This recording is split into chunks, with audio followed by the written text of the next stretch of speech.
Toffee TV, we're here to bring you the breaking news that Everton have signed Sandro Ramirez from Malaga. Ramirez? Job done. We paid his fee, which was what, 5.2 million. Yeah. 5.2 million from Malaga. We beat off advances from all sorts to bring in another player that we were going after. We wanted. We said, come over here, come on the island for the weekend in Liverpool. We'll take you down Matthew Street. We'll take you to the Rubber Soul. You may or may have not have met Pete Price in that bar in, I think, is it the White Star that he does?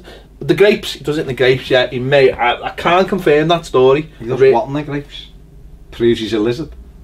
No, I think he does karaoke or something. Oh, does he? So we can't confirm what Sandro was singing. But anyway, that convinced them to come and sign for Everton. That and getting filmed on the Titanic. Yeah. Yeah, it's a fantastic bit of business. Like you say, we beat off a lot of clubs. You know, Atletico Madrid thought he had him. He kind of told them he was going there.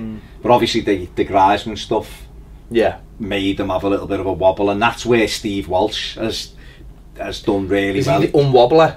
He's the unwobbler. When you wobble, he loses the wobbleness. No, he's got in there. He's got Everton back in the room with him, you know, which was the key thing, and then worked on selling the club and selling the vision, I suppose, and to beat off the likes of, you know, we believe PSG were involved, you know, late on, and there was other Spanish sides, a couple of English clubs. So it's a fantastic bit of business, and it's another one in through the door, and it's a someone that they'd identified. The manager had been over to watch him for Malaga.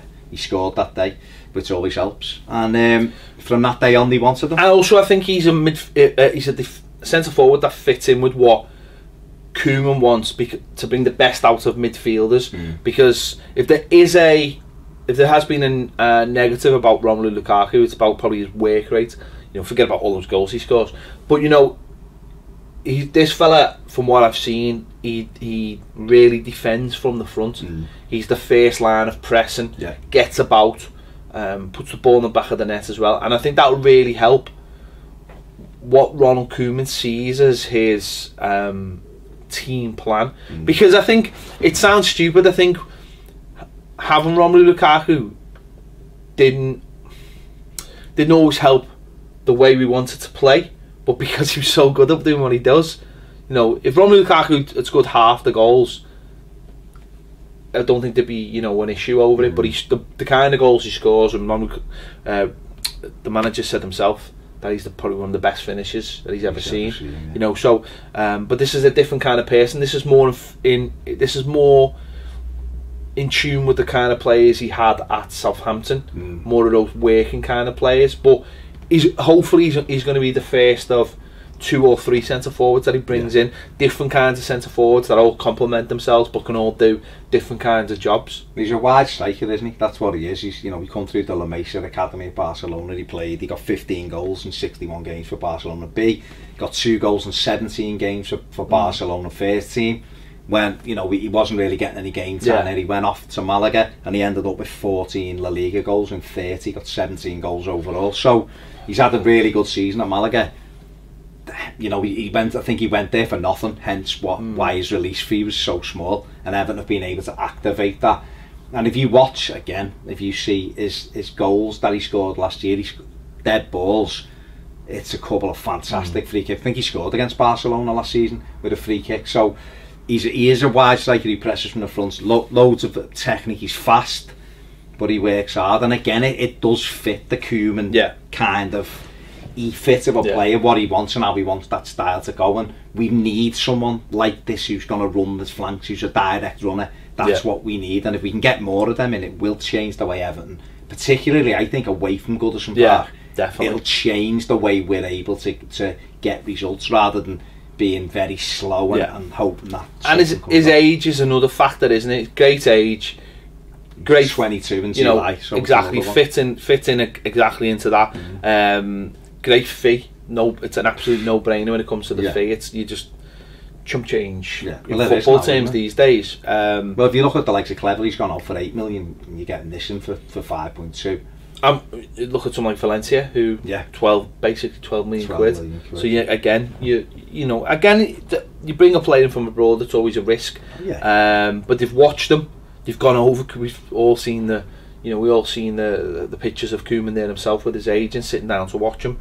And it's a big chance for him. Yes, as you've mentioned, Atletico Madrid was sniffing around them and obviously wanted them. But obviously their transfer ban and the Griezmann thing as well. I mean, they've got and also they've got 2 or 3 strikers there already. And I'm sure the law of Champions League football was a big thing, and staying in Spain is a big thing as well. Let's be honest. It's no matter what it says about the Premier League, it's a good place to be to play your football. And but he's took the chance, and I suppose from his point of view. And I say this from his point of view, if he has a couple of good seasons here, the opportunity might be, because this is the Barcelona way of doing things. They'll bring someone through. If they're not quite ready, they've got no issues with selling them on. Sell them. And then look to bring them back. That's not a failure. That's just the way. Look at someone like Piqué. That's just the way they look to do things. They know that they're better off playing football than sitting on a bench and wasting their talents, and they know that they're big enough, and that's what these players have in mind, and that's just football. You look at that and you think, well, fair enough. So it might have come at the right time for his development for him and Everton. Definitely, and obviously he'll be handsomely rewarded. Cash wise, he'll be on a lot more than he was on. But again, it's a World Cup year as well. Don't forget, if he has a good season in the Premier League, he might force his way into the Spanish setup. So he could come in and, like you say, have 2 or 3 seasons here good and end up back at Barcelona. I mean, we've got another winger at the club that wants to do that. But that's what it's about, isn't it? And and it might be that we come and we do that and we move him on as the club moves on. But it's a fantastic. This is a big one for me to get him in, because there's a bit of an aura around him, just because I think the amount of people who are after him and the way it's come about. So I think if Everton are able to get him in, they want him though, don't they? And they've put the work in, and they've put the work in, and that's the big thing. It's so that'd be excellent. If it's excellent that it's come to fruition, because when they're going for other players, it shows that methodology works if you do that. So it's a fantastic sign. It's another one in, and long may this continue. That's all I'm going to say. Bring them on every day. Every day. Not like 40 players, but but that's the point, though, isn't it? The point is, though, if we've been talking about it for weeks. How many do we need? How many realistically get? Now, I think I said at the end of the season we needed 5 first team players to go straight into the team. Yeah. Now we've brought in 3. Oh, and another one on the. Oh yeah. We've brought in 3. We've brought in 3, right? That are first team. That basically I think could be first team players. Yeah, definitely. So suddenly you're going, well, hang on. Now we only need 2 more first teamers and then supplementary players. Now if someone else comes in on a free transfer or whatever, and you get those little pieces, on the bench, then you're starting to cut that down, aren't you? Dramatically. Whereas before it looked like a big mountain, but now we've started to cut it down. We still need another couple of forwards to go. No, of course you do, but especially if Romelu leaves. But now when you go, like we spoke about before, now when you go and get those players, you can go, well, this is what we've already got. Yeah, definitely. Fantastic. And it's all working in the right direction, and it's happy days.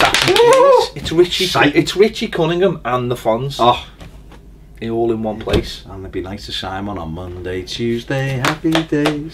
Wednesday, Thursday, happy days. It wasn't even planned. Thursday, Friday. It's not even planned. I'm amazed I even remembered Richie Cunningham's name, but there you go. Cunningham's amazing. Director now, film director. He is, one Howard. Just his daughter was in Jurassic World. There you go. And Henry Winkler's popping up in Christmas films. It's great. I got told that this is going to sound really mad. It might be a conversation for another day. Yeah. But I'll just leave it on a cliffhanger. We'll do it quickly. I got told I was related to Henry Winkler. Henry Winkler. Let's go. There you go. We'll leave that cliffhanger for another day. I was told by a member of my family that I am related because I am obviously. Just look at me. I am from Italian stock. Yeah. Do you look Italian? That's all I'm going to say. Yeah, let's go. There you go. Thanks for watching Toffee TV. Let us know in the comments your thoughts, not only on this, but the signings that have happened so far. And anything else you want to do. And what else do we need? Yeah. That's a good one. What else do we need? And the Fonz. Yeah. And Ron Howard's daughter. Yeah. Oh, let us know. See you later.